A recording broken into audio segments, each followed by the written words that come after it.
Corintios, capítulo 10. 2 Corintios, capítulo 10. Es una de las cartas del apóstol Pablo. Y vamos a estar meditando por algunos minutos en esto que el Señor ha puesto en mi corazón.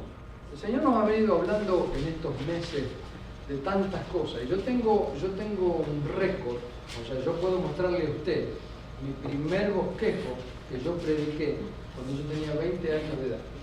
Hoy tengo 57 años. Yo tengo un récord de todo. Y del otro lado del bosquejo está la fecha y donde yo lo prediqué.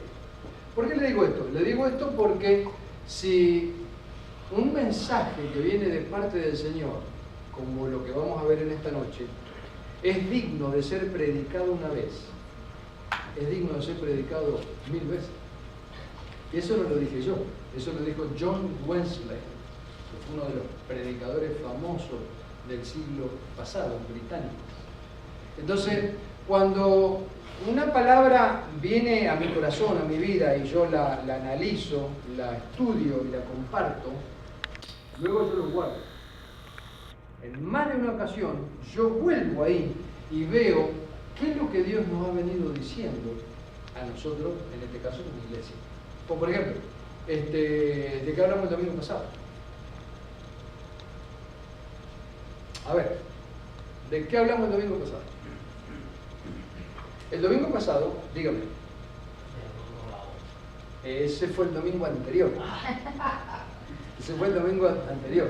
El domingo anterior hablamos de pasemos al otro lado. El domingo pasado, y yo le digo una cosa, yo como pastor, esto me preocupa, me hace un nudo en el estómago. Preguntarle a la congregación de que hablamos el domingo pasado, ¿no se acuerdan? ¿Vieron que la Biblia habla de que el sembrador salió a sembrar y parte de la semilla cayó entre los espinos, vino el sol, se secó y murió? Parte de la semilla cayó al costado del camino y las aves de los cielos vinieron, la comieron y chao, no pasó nada. Y parte de la semilla cayó en buena tierra y dio fruto. Cuando yo un domingo pregunto de qué hablamos el domingo pasado, yo digo, la verdad que parte de la semilla cayó al costado del camino, vinieron los pájaros, se la comieron y chao. Y eso es lo que usted tiene que pensar. El domingo pasado hablamos de olvidando lo que queda atrás. Olvidando lo que queda atrás. ¿Sí? Una cosa hago, prosigo a la meta. Todos tenemos que tener una meta. Entonces, cuando la palabra de Dios llega a una vida, a mi vida, digamos, a la iglesia, uno guárdela en su corazón, porque le va a servir. Fíjese lo que dice 2 Corintios capítulo 10. Y todo esto lo estoy dando a modo de introducción, porque vuelvo y le repito nuevo, el Señor ha sido tan lindo, tan precioso con nosotros, y nos da de su palabra, y nos da de su palabra, y nos da de su palabra. Mi pregunta es, ¿qué hago con lo que Dios me da? Fíjese lo que dice 2 Corintios capítulo 10, versículos 4 y 5. ¿Estamos listos? Porque las armas de nuestra milicia no son carnales, sino poderosas en Dios para la destrucción de fortalezas, derribando argumentos y toda altivez que se levanta contra el conocimiento de Dios y llevando cautivo todo pensamiento a la obediencia a Cristo. Ahora, estas son palabras del apóstol Pablo, inspirado por el Espíritu Santo. Esto está en la Biblia. Esto es palabra de Dios, bajo la pluma del apóstol Pablo. Y él lo primero que está diciendo acá, las armas de nuestra milicia, él está escribiendo la carta a la iglesia de los Corintios. Entonces esta carta, estas palabras, son para la iglesia. Las armas de nuestra milicia no son carnales, sino que son poderosas en Dios para destruir fortalezas. Ahora, en primer lugar, para llegar a entender esto y que no se malinterprete, lo primero que yo quiero que por favor usted vaya ahí al Colosenses capítulo 1, versículos 12 y 13, y yo le voy a explicar a usted cómo es esto, que si Dios es un Dios de amor, ahora me está hablando de que tenemos una milicia y que tenemos armas. No tenemos que confundir. Colosenses capítulo 1 me habla a mí de dos reinos que están en lucha. Dos reinos que desde siempre están en lucha. Colosenses capítulo 1, versículos 12 y 13 dice así: con gozo, vuelve a decir el apóstol Pablo, con gozo dando gracias al Padre que nos hizo aptos para participar de la herencia de los santos en luz, el cual nos ha librado de la potestad de las tinieblas y trasladado al reino de su amado Hijo. El apóstol Pablo, en otra de las cartas a la iglesia de Filipo, él escribe esto, y él dice: le doy gracias a Dios, porque Dios, en su amor, nos ha librado de la potestad de las tinieblas. La Biblia habla del reino de las tinieblas. Todo reino tiene un rey. Todo rey tiene súbditos. Todo reino tiene un idioma. Todo reino tiene leyes, porque parece un reino. Entonces la Biblia habla de dos reinos. Uno es el reino de las tinieblas y otro es el reino de la luz. Dice la Biblia: el cual nos ha librado de la potestad de las tinieblas y trasladado al reino de su amado Hijo. ¿Qué quiere decir esto? Claro, el 13 de mayo de 1978, cuando su servidor tenía 20 años de edad, andaba sin rumbo por la vida, soñaba que mi vida iba a triunfar en la música, alguien me habló del Señor Jesucristo, yo tomé la decisión de recibir a Cristo como mi Salvador personal, voluntariamente, nadie me obligó, y yo confesé con mis labios a Jesucristo como mi Señor y mi Salvador, y lo invité a entrar a mi corazón. En ese preciso momento, por intervención del Espíritu Santo, yo fui librado del reino de las tinieblas y trasladado al reino de la luz, como lo enseña la Biblia. Mi nombre fue escrito en gloria. He sido sellado con el Espíritu Santo y se me ha encomendado un trabajo de buscar día tras día ser lleno con el Espíritu Santo. Ahora soy parte de la familia de Dios. En mi caso, Dios me llamó a predicar el Evangelio, a comunicar el Evangelio.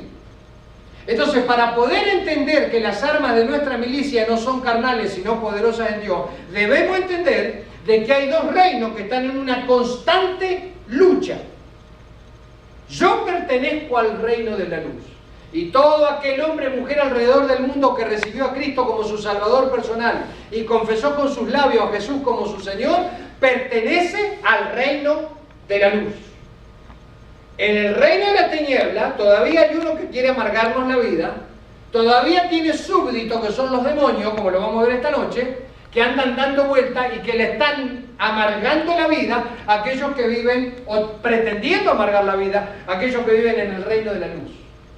Entonces hay una lucha constante, mañana, tarde y noche. El cristiano tiene una constante lucha, ¿o no? ¿O me equivoco en lo que digo? Es cuestión de que sonó el despertador, en el caso de muchos de ustedes, no en el mío, porque yo me despierto antes, y le hago así al pie, empezó la lucha. ¿O no es así? Y acá empieza la lucha, casi siempre empieza acá la lucha. Y ni le cuento que prendemos el... Yo apago mi celular, pero cuando prendo el celular entran mensajitos a habido y por haber y cuánto, y ya empezamos, digo, pero ni siquiera son las 6 de la mañana y ya empezó la lucha. Es la lucha cotidiana contra tantas adversidades, problemas, situaciones, pecados, hábitos, tentaciones, carácter y tantas otras cosas. Una constante lucha. Nosotros no queremos ceder al pecado. No creo que haya un cristiano honesto que quiera ceder al pecado. No lo creo. Pero muchas veces cedemos. Y recuerde esto, antes de conocer a Cristo, cuando vivíamos en el reino de las tinieblas, el pecado traía a nuestra vida cierto placer. El pecado fuere lo que fuere. No necesariamente cuando hablamos de pecado estamos hablando de inmoralidad, porque se asocia la inmoralidad, el sexo con el placer. No, no, no. Se encuentra placer en una discusión y yo doy la última palabra. Y tengo el placer de que di la última palabra y él perdió. Qué cosa tonta. Se encuentra placer, el pecado trae placer en el reino de las tinieblas. Cuando nosotros conocemos a Cristo del otro lado de la cruz y venimos a formar parte del reino de la luz, el pecado ya no trae placer, el pecado trae tristeza. Porque dice la Biblia que el Espíritu Santo se contrita.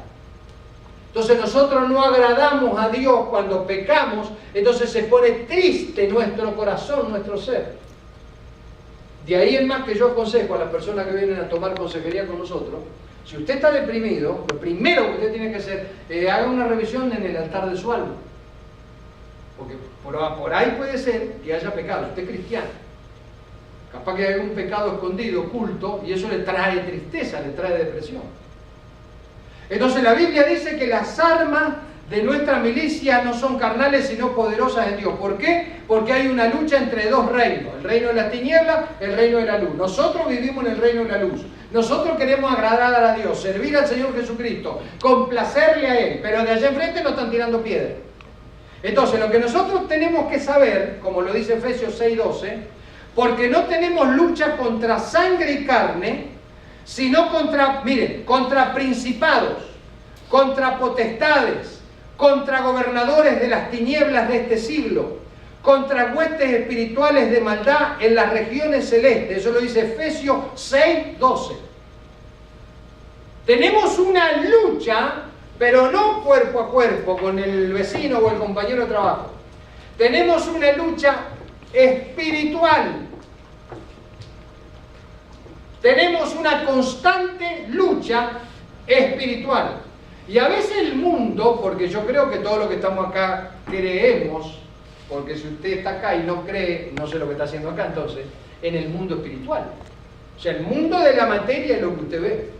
Pero hay otro mundo que es el mundo espiritual y lo enseña la Biblia, lo enseñó Jesucristo, lo enseñó el Señor Jesús, que hay un mundo espiritual. La Biblia dice, porque no tenemos lucha contra sangre y carne, sino contra principados, potestades, gobernadores de las tinieblas de este siglo. ¿Quién se cree usted que está gobernando este siglo? Ponga la televisión. Mire la televisión y las atrocidades que se hacen en el mundo hoy en día. Gobernadores de las tinieblas de este siglo. Huestes espirituales de maldad en las regiones celestes. O sea, hay espíritus malos que están inspirando a la gente, a la sociedad, influyendo en la gente para que vivan como vivan. Entonces mi lucha no es contra la persona, mi lucha es contra los espíritus malos. Allá se acercó Simón Pedro en una ocasión. Jesús estaba hablando de que tenía que llegar a Jerusalén y que lo iban a poner en la cruz del Calvario y que iba a morir. Minutos antes, Jesús había dicho, ¿quién dicen ustedes que soy? Y Pedro dijo, tú eres el Cristo, el Hijo del Dios viviente. ¡Qué declaración! Jesús se pone a hablar que tiene que llegar a Jerusalén y que tiene que ser colgado en la cruz del Calvario y morir. Salta Pedro y le dice, Señor, que esto nunca te acontezca. Jesucristo mirándolo le dijo, apártate de mí, Satanás, porque me eres de tropiezo. Minutos antes había hecho una tremenda declaración, tú eres el Cristo, el Hijo del Dios viviente. Minutos después Jesús le dice, Satanás, apártate de mí. ¿Jesús tenía problema con Pedro? No. Jesús tenía, no problema, sino que Jesús supo discernir el espíritu que influenciaba a Pedro. Cuando Jesús habla de la cruz, ahí estaba hablando de la obra máxima para salvar el mundo, saltó el que lo estaba inspirando a Pedro, lo que nunca te acontezca. ¿Me está entendiendo usted? Muchas veces no le pasa a usted que usted tiene esa, como decimos en Argentina, esa bronca, esa rabia. Dice, ¿qué me pasa? ¿Por qué quiero hacer? Y usted está incómodo, está ansioso, tan mal. ¿Nunca le pasó a usted que lo agarró, como decimos en Argentina también? Lo decimos en Argentina porque yo soy de Argentina, por eso siempre pongo los mismos ejemplos. Pero por ahí se nos rompe todo. se nos rompe el lavarropa, se nos rompe la puerta del garaje, se te rompe todo en 3, 4 días. ¿Qué está pasando? Para los que tienen hijos chicos, ¿nunca le pasó que usted llegó a su casa y ahí está la televisión prendida? Es un griterío de chicos, no quieren hacer la tarea, el más grande le tira el pelo a la más chica, esto es un escándalo, allá está toda la loza sucia. Y dice, ¿qué es esto? Esto es un infierno. A mí me pasó un par de veces. Y me acuerdo la última vez que me pasó, me dejé caer al piso y reprendí al diablo y a cuantos... Esto no es de Dios. Esto no es de Dios. Así no vive un hijo de Dios. Esto no es de Dios. Y me acuerdo que hubo un silencio impresionante. Y aquella noche que la nena venía porque tenía sueño feo, que las cucarachas venían y la asustaban. Y yo le dije a mi esposa, cuando pase eso de nuevo, avísame. Y yo cuando me duermo, me duermo. Yo no juego con el sueño, yo duermo. Y esa noche la nena vino y la nena siempre la buscaba a la madre, porque sabía que el padre duerme en un tronco. Entonces yo le dije a la madre, dejala a la nena acá y no salga del cuarto, y yo me fui para el cuarto de la nena. Y hice lo que tenía que hacer. Reprendí cuántos demonios había y espíritus malos había, disfrazados de cucaracha, y ahora mismo se van. ¿Sabes por qué es el último? Si algún vecino me estaba viendo, habrá dicho, este está loco. Abrí la puerta, digo, vamos, se van de acá en el nombre de Jesucristo, acá no tienen nada que hacer. Desde ese momento a la fecha le ponen 2 despertadores a la nena, porque si no, no se despierta. No tenemos lucha contra sangre y carne, sino contra principados. Y usted tiene esa lucha cotidiana y yo la tengo todos los días. O sea, yo no quiero ser muy emotivo ni pintarle a usted una figura de carnaval. No, le estoy hablando a usted la verdad de lo que dice la palabra de Dios. Por algo esto está inserto en la Biblia. Las armas de nuestra milicia no son carnales. Por allá iba el apóstol Pablo caminando. Y resulta, que iba el apóstol Pablo caminando. Los chicos están en la piecita ya, ¿sí? ¿Cómo no? Adelante. Iba el apóstol Pablo caminando, esto está en el libro de los Hechos, y resulta que el apóstol Pablo va caminando y de atrás sale uno y dice, Pablo iba con otro, creo que era con Sila, y el que sale por atrás dice, estos son hijos del Dios viviente que predican el evangelio de la salvación. ¿Este tipo le estaba diciendo algo malo o no? ¿Estaba mintiendo? El apóstol Pablo iba caminando con su amigo y el tipo iba por detrás. Estos hombres son siervos del Dios viviente y predican el evangelio de salvación. ¿Estaba diciendo algo malo? ¿Le estaba haciendo propaganda o no? No estaba diciendo nada malo. Dice la Biblia, mas cansándolo a Pablo, se dio vuelta y le dijo al demonio, en el nombre de Jesucristo salí de él. ¿Estaba endemoniado el hombre? Cayó al piso el hombre con él. No estaba diciendo nada malo, pero el apóstol Pablo supo discernir, que es uno de los dones que usted tiene que pedirle a Dios, porque no todo lo que brilla es oro. Supo discernir que este hombre tenía un espíritu de adivinación. Y le doy un homework, le doy un trabajo para el hogar. En el mes de septiembre, que es el 5º aniversario de nuestra iglesia, qué cosa linda que lo podamos pasar al aniversario, no ni con fiesta ni con comida. Páselo de rodillas orando y en ayuno. Haga ayuno, aparte el lunes. Angelito y yo apartamos los lunes para hacer ayuno. Hacer ayuno. Dios, dame discernimiento espíritu. Quiero saber qué hay en esa vida. Me sonríe lindo y cuántas cosas más, pero yo quiero saber qué hay en esa vida. Porque la Biblia dice que tenemos lucha con las regiones de maldad. Yo voy a mencionar 3 armas espirituales, y no se asuste que usted se va a ir a las 8 de este lugar, porque hay niños que van a la escuela. Quiero mencionar 3 armas espirituales, hay más, pero le voy a mencionar las 3 armas que usted tiene que salir de acá sabiendo de que están al alcance de su mano. Primero, yo quiero que usted mire lo que dice Hebreos capítulo 4, versículo 12. Hebreos capítulo 4, versículo 12, me habla de la arma, de la primera arma, por así decirlo. Dice, porque la palabra de Dios es viva y eficaz, y más cortante que toda espada de dos filos, y penetra hasta partir el alma y el espíritu, las coyunturas y los tuétanos, y discierne los pensamientos y las intenciones del corazón. Hebreos capítulo 4, versículo 12. La primera arma para el creyente, la primera arma para el cristiano, que Dios la pone en nuestras manos para pelear la buena batalla de la fe, como lo dice ahí el libro de Timoteo, es el arma de la palabra de Dios. La Biblia se dice a sí misma que es la espada de dos filos. La palabra de Dios es viva y eficaz y más cortante que toda espada de dos filos. Hermano, usted tiene que leerla la Biblia. Usted tiene que entender la Biblia. Usted tiene que memorizar la Biblia. Usted tiene que creer la Biblia. La Biblia no es para discutirla. Golpean los sábados a la mañana. Buenos días, ¿cómo le va? Acá estamos. Bien, ¿qué desean? No, queríamos preguntarle, porque usted vio que hay tanto desastre en el mundo. ¿Qué opina usted sobre el desastre que está acá? ¿Qué opina usted? ¿Qué opina usted? Bueno, mire, estoy muy ocupado. Mire, acá le regalamos este panfleto. Y empieza con A, el nombre del panfleto. No. La Biblia no es para discutirla. La Biblia es para conocerla y para vivirla.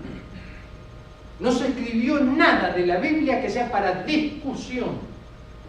Se escribió todo el compendio de la palabra de Dios para que esté a su alcance, a su disposición y al mío, para que nosotros podamos creerla, vivirla, ponerla en práctica. Las armas de nuestras milicias no son carnales, sino poderosas en Dios para la destrucción de fortaleza. Lo primero que Dios me da es su palabra. Dígame una cosa. Cuando el Señor Jesucristo fue al desierto, vino el enemigo a tentarlo. ¿Recuerdan ustedes ese pasaje? Estamos hablando de San Mateo capítulo 4. Viene el enemigo a tentarlo y Jesús